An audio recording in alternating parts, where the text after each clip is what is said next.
Kinan bisa fokus pada Farel, tetapi perhatian Vano akan dipisahkan antara saudara tiri Farel di masa depan. Ditambah lagi, itu tidak seperti dia tidak tahu sifat asli Elena.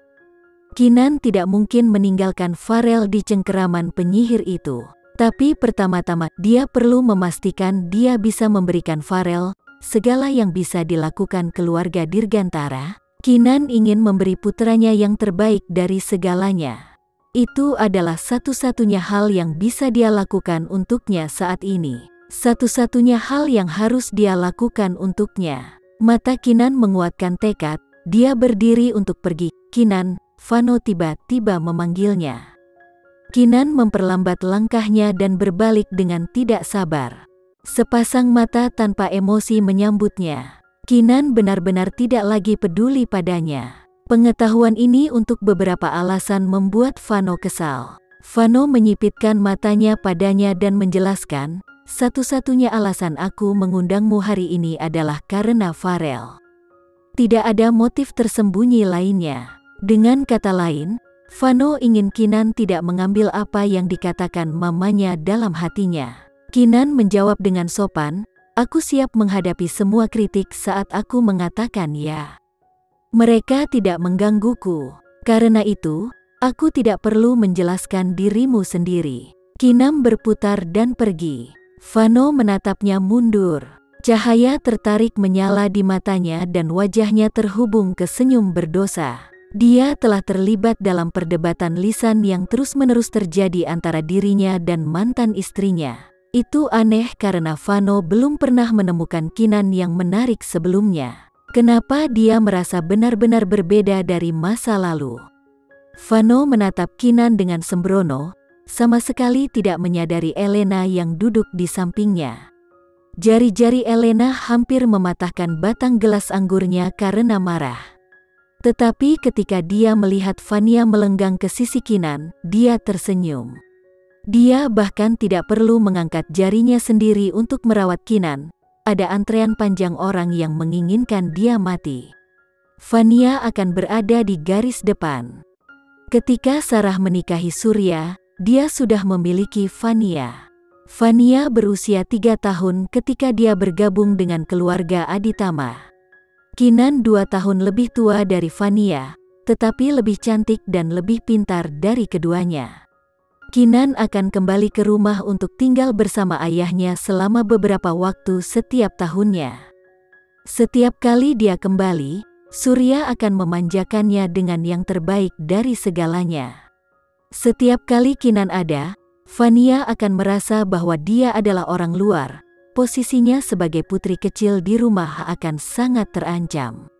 Oleh karena itu, kebencian Vania terhadap Kinan sangat mendalam. Dia sering berharap Kinan menghilang begitu saja.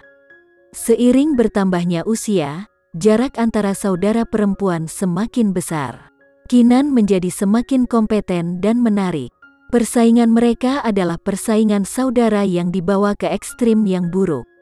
Vania merasa kasihan pada dirinya sendiri, hidup dalam bayang-bayang Kinan, dan kebenciannya terus menggelegak dalam kegelapan. Setelah 20 tahun sedimentasi, kebencian itu menjadi sealami udara yang dia hirup. Keinginan untuk menghancurkan Kinan akan muncul di hatinya setiap kali kedua saudara tiri bertemu.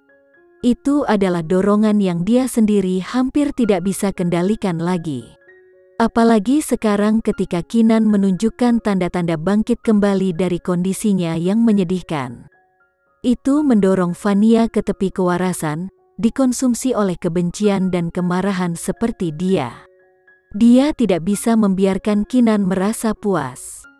Bagaimana dia bisa menghadapi dirinya yang dulu, yang telah menderita diam-diam oleh tangan Kinan selama 20 tahun terakhir jika dia meninggalkan Kinan? Karena itu, ketika dia melihat Kinan berjalan ke pintu keluar sendirian, Vania secara alami mengikuti. Sebuah rencana sudah dibuat. Kinan berjalan melewati tiang lilin dan melihat Vania yang mendekat melalui pantulan. Dia tersenyum ke dalam dan memutar tubuhnya tiba-tiba, menghadapi wanita lain secara langsung. Vania sedikit heran dengan gerakan tiba-tiba Kinan. Dia tidak punya waktu untuk menutupi kejahatan di matanya, dan Kinan menangkapnya. Kemudian lagi, Vania tidak punya alasan untuk menyembunyikan sifat aslinya di depan Kinan lagi. Dia bukan lagi adik perempuan, di antara keduanya, dia adalah wanita dengan status lebih tinggi. Lewatlah sudah hari-hari di mana dia harus memaksakan diri untuk menyapa Kinan dengan senyuman. Dengan tatapan sedingin es, Vania berkata dengan pedas, "Kinan, sudah lama sekali. Siapa yang mengira kamu masih bisa melakukan upaya sia-sia untuk kembali? Aku sebenarnya sangat terkesan. Tidak ada wanita yang cukup bermoral untuk berbaur dengan mantan suaminya untuk datang menemuinya, sementara mengetahui dia sudah bertunangan dengan wanita lain, seorang wanita yang akan memiliki hak asuh penuh atas putranya sendiri saat itu. Hanya, bagaimana apakah kamu melakukannya?" Vania menyimpulkan dengan tawa kemenangan. Kinan menjawab dengan tenang, "Jadi kamu di sini untuk menertawakanku?" "Ya, itu betul," Vania mengakui, "tapi menertawakanmu tidak cukup, aku akan menghancurkanmu." "Kinan, apakah kamu tahu betapa aku membencimu?" Kinan dari 6 tahun lalu mungkin tidak. Tapi Kinan yang sekarang pasti melakukannya. "Aku tahu kamu membenciku. Tapi aku hanya punya satu pertanyaan. Kamu adalah anak angkat yang dibesarkan oleh Badan Amal Keluarga Aditama. Jadi siapa kamu untuk membenciku?"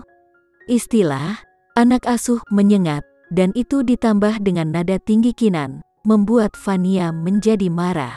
Vania mengucapkan dengan gigi terkatup, "Tidak masalah siapa aku karena kamu tidak lebih baik dariku. Dasar apa yang ayah miliki untuk memberimu yang terbaik dari segalanya? Mengapa? Bagaimana itu adil?" "Itu sederhana, karena aku putri kandungnya," Kinan menjawab tanpa basa-basi. Itu menyoroti betapa tidak masuk akalnya Vania bertindak. "Itulah sebabnya aku membencimu." Mata Vania menyala-nyala dengan dendam, mereka berkilat gila-gilaan saat dia berkata, "Jangan khawatir, aku punya rencana yang siap untuk menghancurkanmu. Bisakah kamu tahu apa itu?" Dibandingkan dengannya, Kinan tetap anggun seperti biasanya. Vania tiba-tiba bergerak untuk berpelukan.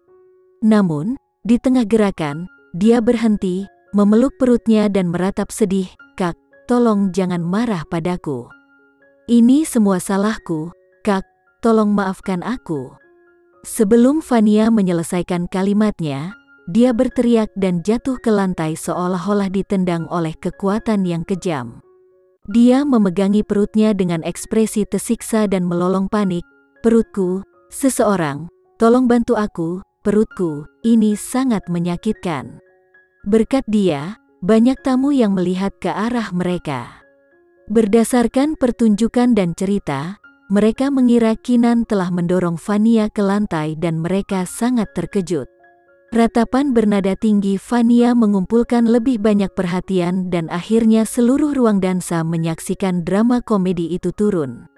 Tentu saja, mereka tidak tahu itu sandiwara. Mereka menatap dengan mata terbelalak ngeri pada apa yang mereka pikir telah dilakukan Kinan. Lagi pula, akting Vania terlalu meyakinkan. Ratapan Vania juga menarik perhatian suaminya. Seolah mendengar isyaratnya, Rafael melesat dalam sekejap. Dia berlutut di samping istrinya dan bertanya dengan cemas, "Vania, apa yang terjadi padamu? Siapa yang melakukan ini?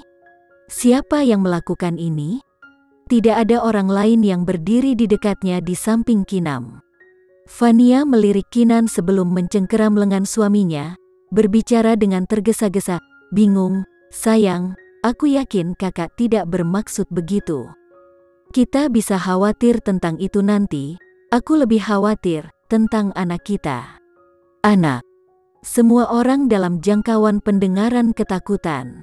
Jika Kinan telah menyakiti janin bayi Vania dengan cara apapun, dia bisa ditangkap karena penghancuran anak. Bagaimanapun, itu memiliki potensi untuk menjadi kehidupan. Kinan bisa dipenjara jika terbukti bersalah. Ekspresi Rafael berubah diharapkan. Dia memelototi Kinan dengan kejam, suaranya meneteskan kebencian ketika dia berkata, "Kamu mendorong istriku karena kamu ingin membunuh anakku?" "Sayang, sudah kubilang kakak tidak bermaksud begitu. Ini hanya kecelakaan."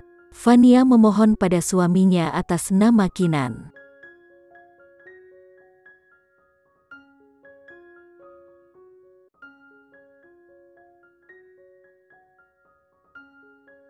Sekian dulu ya video kali ini, kita lanjutkan lagi videonya di lain waktu. Oh iya, bagaimana menurut kalian? Semoga bisa sedikit menghibur kalian semua. Untuk teman-teman yang baru nonton jangan lupa subscribe ya hehehe. Dan kalau teman-teman ada yang ingin gabung langganan bisa langsung gabung saja untuk dapat fitur yang menarik dan sedikit membantu Mimin. Terima kasih banyak sudah menonton, sampai jumpa lagi, bye.